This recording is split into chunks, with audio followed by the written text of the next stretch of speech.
evening, everyone. It's your boy Mahira, the best young football analyst. So if you're new to this page, please do subscribe and hit the like button. So if you guys are hearing rainfalls, it's raining from where I stay in Cape Town, in Western Cape. Ekapa.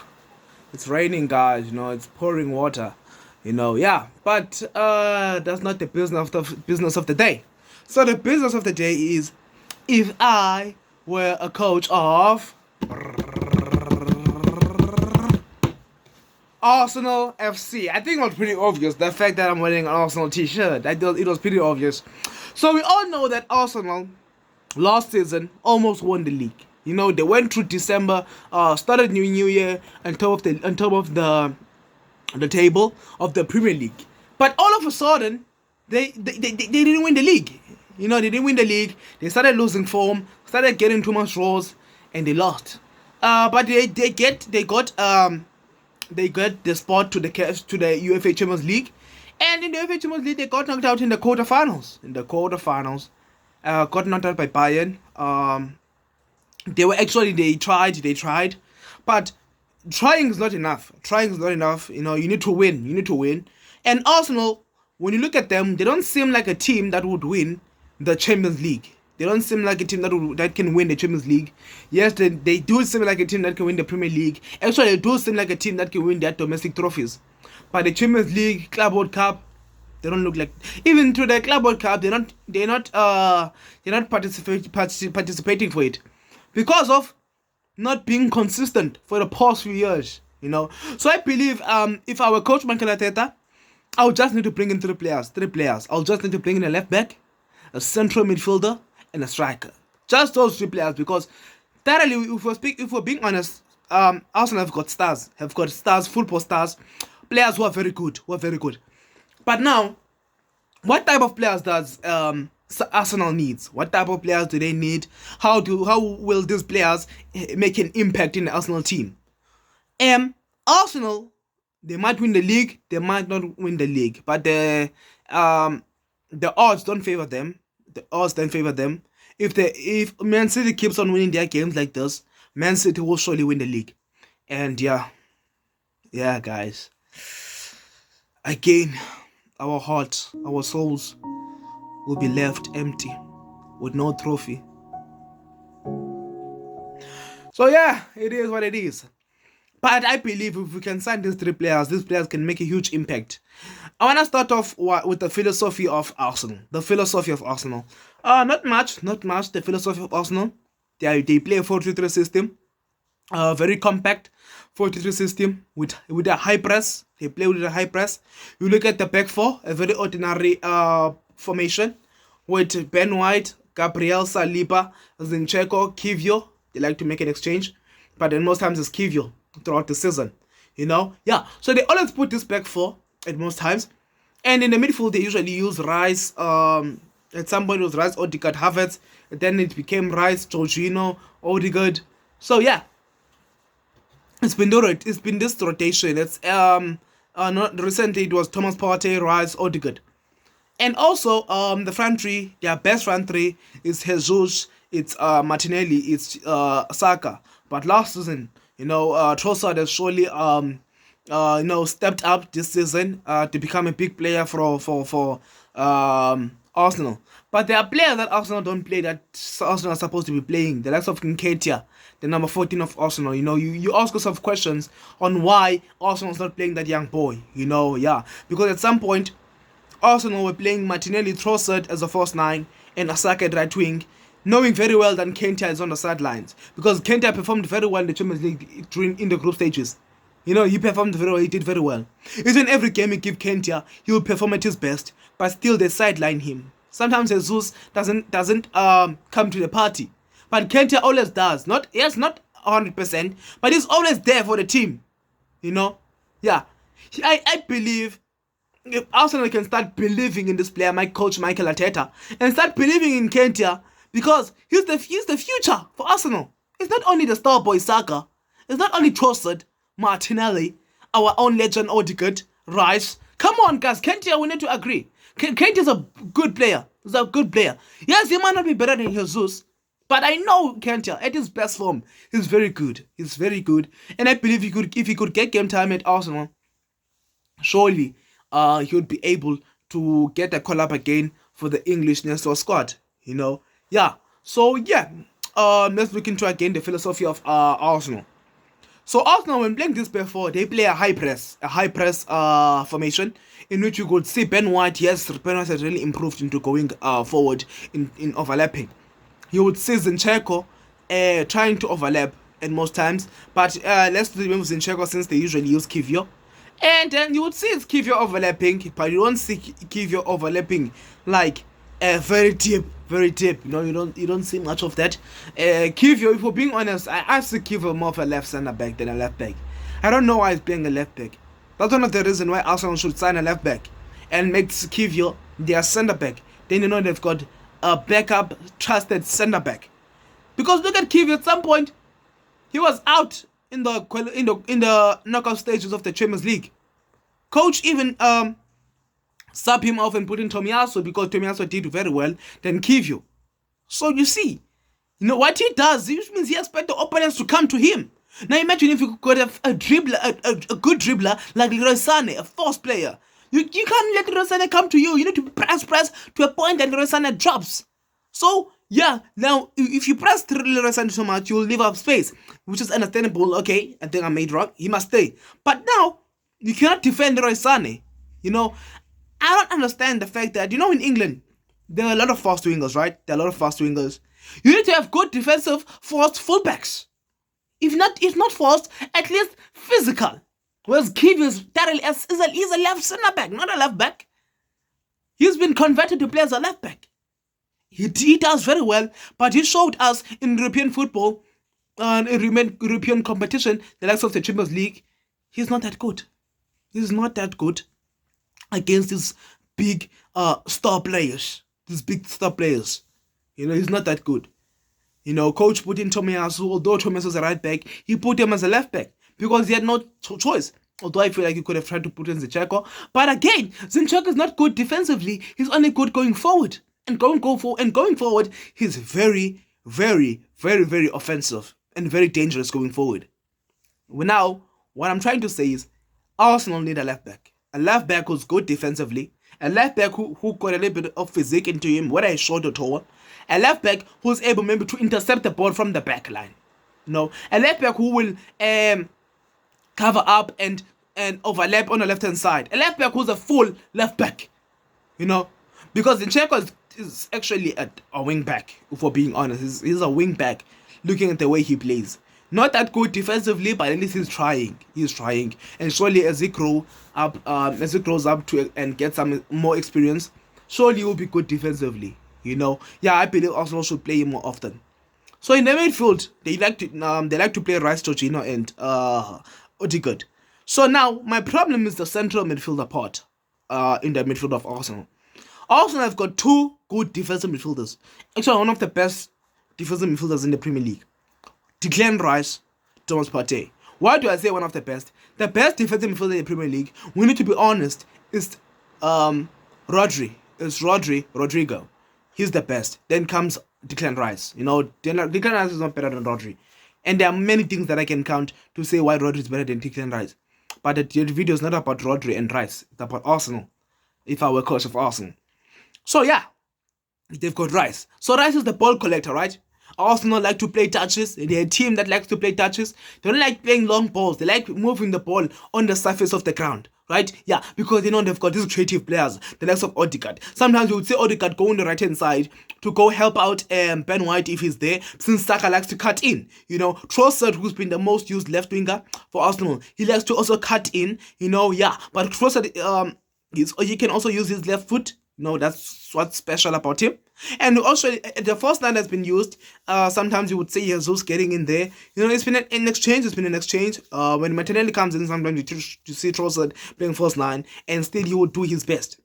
Sometimes you see Odegaard. He's the structure and the provider of the front three. Without Odegaard, there's no provider. But there are other players that Arsenal need to play, like Fabio Vieira. Vieira is a great player. When he comes in as a sub, he always gives this impact. You know, he's one of the players that coach was supposed to use. You're talking about Vieira, who used to be a Porto player. You know, surely, yes, we didn't lose to Porto. We won against Porto in the round of 16. But you would have needed someone like Vieira against Bayern. You know, Vieira is very fast, very tactically clever. You know, when he comes in, you would see him going in the wide. He's not actually an attacking midfielder.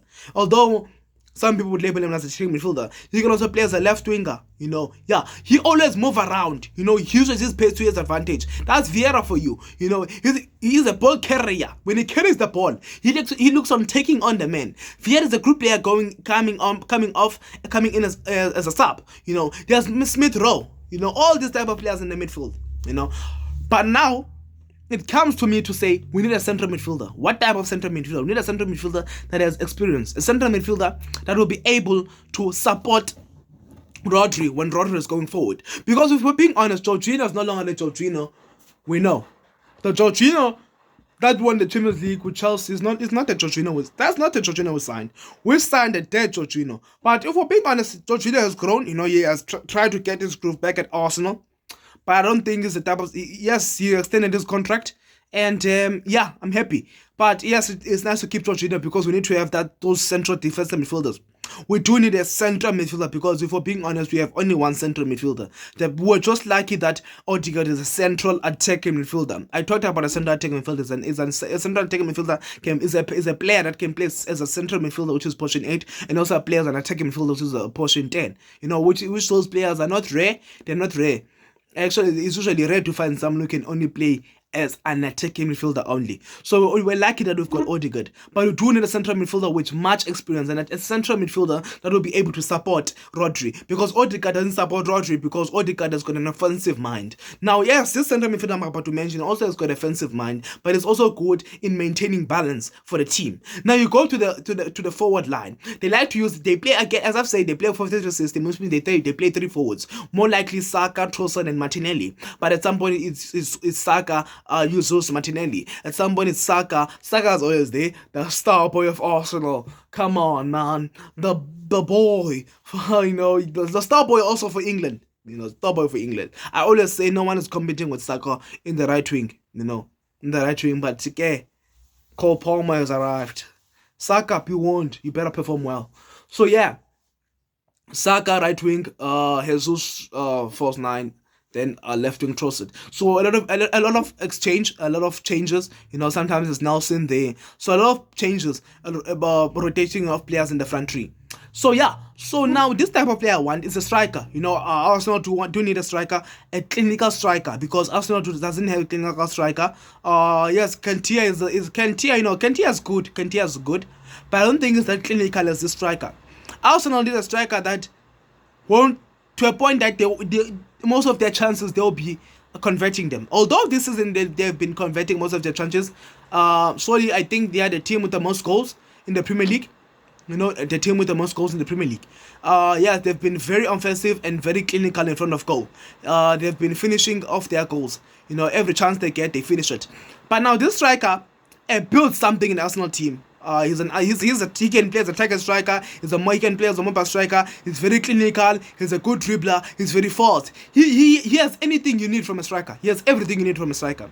So what left back was I talking about? Those who know Robinson, as you guys can see in the picture below, Robinson, who is the left back of Fulham. I believe if Arsenal can try to push and try to sign, Arsenal don't need to sign many players. They just need to fix and add players in few positions, because Arsenal have got in their right back position. They've got Cedric Soares, they've got Tomiyasu, they've got Ben White. Let those players compete in the right back position. Left back, then you know you've got Zinchenko, you've got then Robinson, then you've got Kivio who can be converted there. Then you also have got Timber, who's in a long-term injury, and hopefully beginning of the season he will be there, and hopefully will pick up himself and try to regain his form. You know. Sorry, and try to regain his form and become the player that we signed from Ajax. You know, because Timber's a great player. So it means in a centre back we'll have Kivio. Kivio will have to play as a centre back, a backup centre back of Gabriel and Saliba. That's 3 centre backs, including Timber and including those youngsters who are then growing. You know, Yeah, and I believe Robinson would make the starting lineup. Yeah, and yeah, because Robinson has got everything you need from a left back. Especially, I think he would adapt well in the structure of play of Arsenal, because Arsenal like to play a high press. We're talking about Robinson, who also likes to play a high press at Fulham. You would see him overlapping too much. The fact that you'll be playing alongside Gabriel to his assist, because Gabriel is the left centre back, it will make him more comfortable to overlap even much deeper. You know, you're talking about Robinson, who's good in 1v1 duels. You know, he's very fast. So he when overlapping, he's good. Coach Michael Ted would need to teach him more about tracking back, but surely he can track back. He can also intercept the ball from the left hand side. You know, I believe he's the type of left back that can deal with these fast wingers of the Champions League, of the Premier League. And I believe if he can come in, surely we can have a solidified backline. You know, it would be very hard to try to pass Arsenal. You know, Arsenal would have the best defensive. It would be the best defensive team. You know, they would be the best defensive team. Although maybe they might be the best defensive team. You know, they've not considered much goals, but they do concede. But no, I think they are they're the best defensive club this season. But we need to be not only good domestically, but also good and continentally, because most at the end of the day, Arsenal, the Champions League is being played in Europe, so that's a continent, Europe. So we need to be also good continentally, which will help us to go play international football, which is the Club World Cup. You know, it will help us, and I believe Robinson's a young player. I think it's 26 or 27, and bring him in as a player that has grown and to great potential. Is a key player for Fulham this season, so we will need to try to also break our budget, but not much. Then you go to the central midfield I've been talking about, which is Fede Valverde. I'm sure most of you guys are like, I'm crazy. How would Arsenal get Fede Valverde? Fede Valverde has achieved a lot in his career. He has achieved a lot, especially at Real Madrid. I think he has won every trophy. He has won every trophy except the World Cup. I think except it's only with the World Cup that has diluted him, and Copa America, which those are international cups. But when you come to the club competitions, he has won everything. The Champions League, the league. He has a league in his name. He has got a cup competition in his name. You know, yeah, he has won everything. He just needs to win the Copa America and World Cup to be a complete player. But obviously, for his national team, it becomes harder because Uruguay do develop players, but do not develop quality players. So some would say Fede Valverde is the best player in Uruguay, which is true. With Suarez out, Fede Valverde is the best player in Uruguay. You know. So why would I say Fede Valverde would fit? You're talking. Imagine if the midfield of Arsenal would be Rodri. It would be Rice. It would be Fede Valverde. It would be Odegaard. Now that gives more freedom to Odegaard to not worry about balancing things in the midfield, to not worry about trying to stabilize in the midfield. He only needs to do is to stabilize his front three, try to move and be more offensive. Now when Rice decides, we all know Rice, he likes to carry the ball and try to go forward and try to help out. You know, that's Rice for you.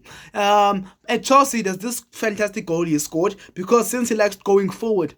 So same applies to Rodri. You know, Rodri likes to play going forward. He's not the type of player that likes to sit like Thomas Partey, Sergio Busquets. You know, those players like to sit and try to just protect their defense. Now, Fede Valverde, when Rice goes, Jorginho stays, right? Jorginho stays. But Jorginho now, he's not longer that good. Now, if you bring in a player like Fede Valverde, who's going to be able to not just sit back and help, he'll be able to, whenever the ball breaks, he's able to also play as a right back. You know, he'll be able to cover up for Ben White. You're talking about Fede Valverde, who can play actually any position. You know, he can play as a right winger.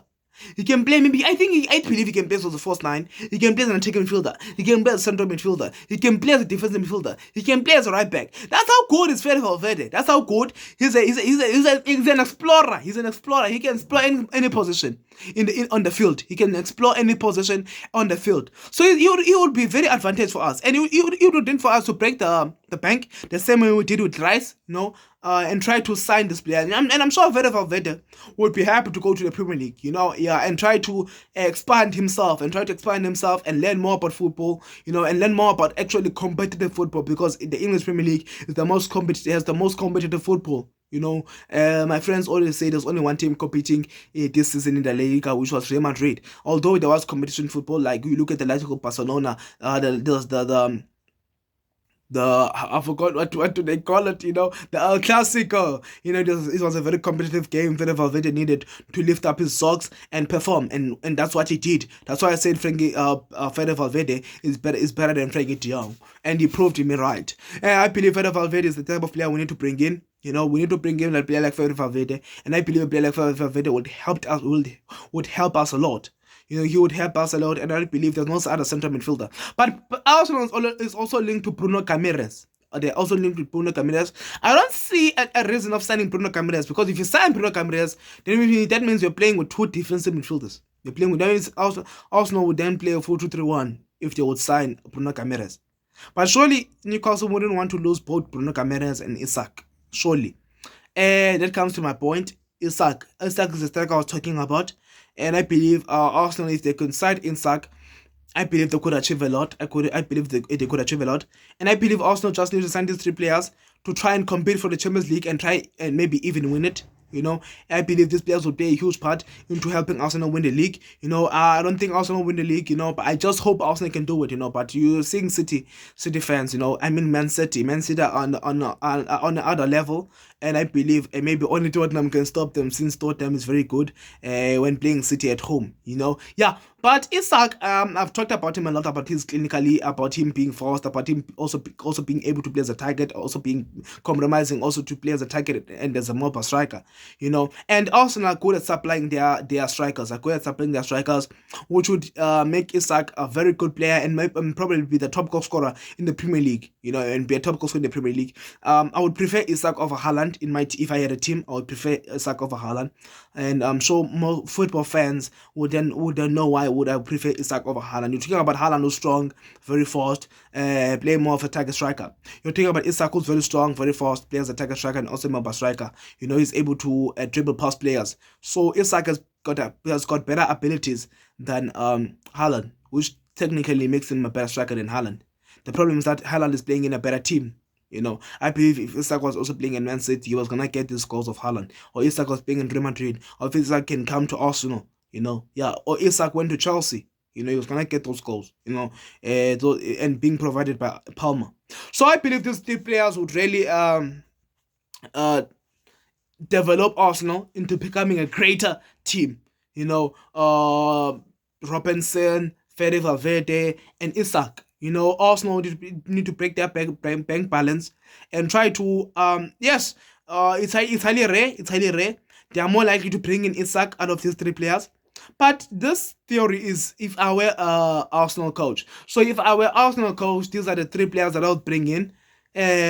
Robinson, Fede Valverde, and Isak. I would go talk with the management if I were Arsenal coach and talk about into bringing these three players, just only these three players, because Arsenal don't need much players to sign, and try to keep most of their players. Yes, you can release them, maybe 2 or 3 players, but try to keep Aaron Ramsdale. The goalkeeper need to look in. You need to do introspection. He needs to do introspection and see where he can improve and get back to his last season form and try to compete with David Raya, because obviously he's the only competition with David Raya. So yeah, thank you for watching, and yeah, please do subscribe and hit the like button for my videos. Thank you.